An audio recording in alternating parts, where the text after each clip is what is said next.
So are we all technically unwell? I like that you put it very tidily.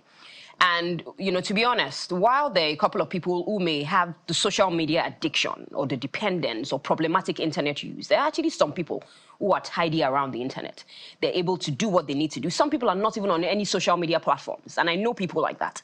But the average Nigerian or the average world person, if you ask, you hear that people are on at least between 5 to 8 or even more social media platforms. And so there's an increased tendency towards technical unwellness if we do not start to put measures and processes in place to identify that we can be at risk of a problem and start to checkmate, the things that we do. I mean, look at it, from children to adolescents to adults to even old people. All of us are struggling with social media use.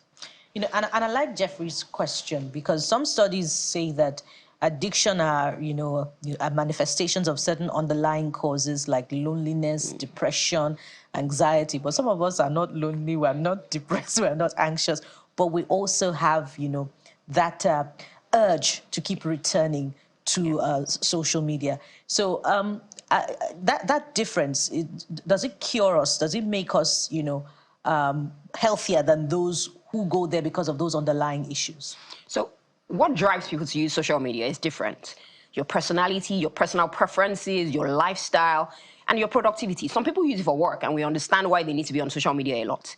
But if you get to that point where you have a problem, monitoring your own use, controlling yourself around it, it's easy to say that you're not going there because you're not lonely. How do you know you're not lonely? How do you know you're not depressed? How do you know that you're not looking for it for validation or self-esteem? A lot of people are not even self-aware enough to be able to identify that this is why I keep going back to social media.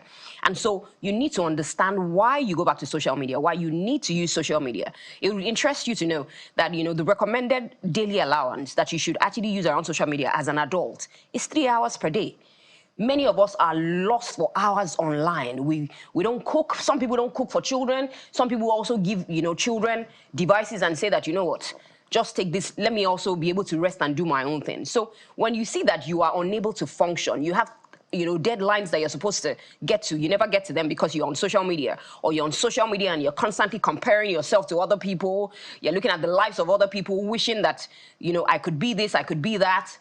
Those could actually be your own, drivers or fuelers of being on social media. So you need to always ask yourself, why am I on social media?